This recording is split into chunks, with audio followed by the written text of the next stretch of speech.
who would give her justice. And she said, one day, while I was praying, the Lord spoke to me and said, I have forgiven you. Why don't you forgive them? And she said, I went and got those records and threw them all in the fire.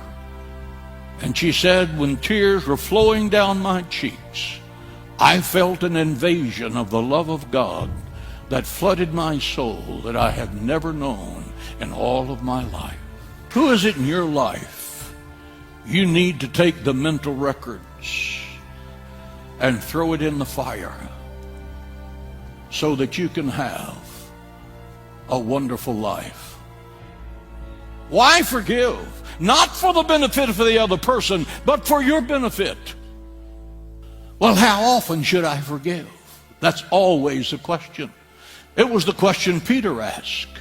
Shall I forgive 7 times? And Peter did it because in the Mosaic law, if you forgave someone 3 times, you were really special.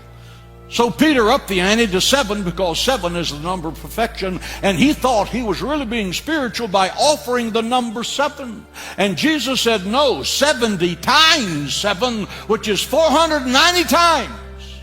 Look at the prodigal son.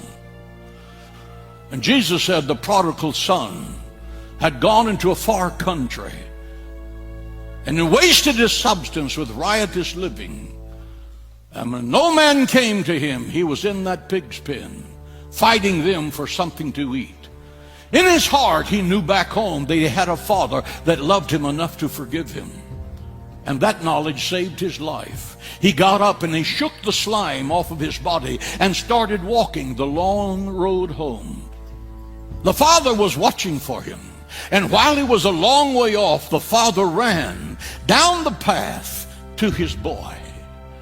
Here was the boy in rags who had the stench of a pig.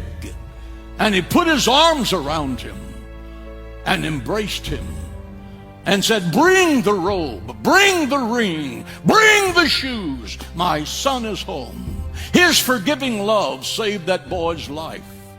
How many prodigal sons and daughters are in the far country right now wondering if there's enough love in their home, in their father's heart, in their mother's heart to give them the opportunity to try one more time? If there's love enough in a mother's heart to save them. I challenge you to pick up the phone and give your prodigals another chance. It might save their life. 2 questions. Who do you need to forgive? And do you need God's forgiveness yourself?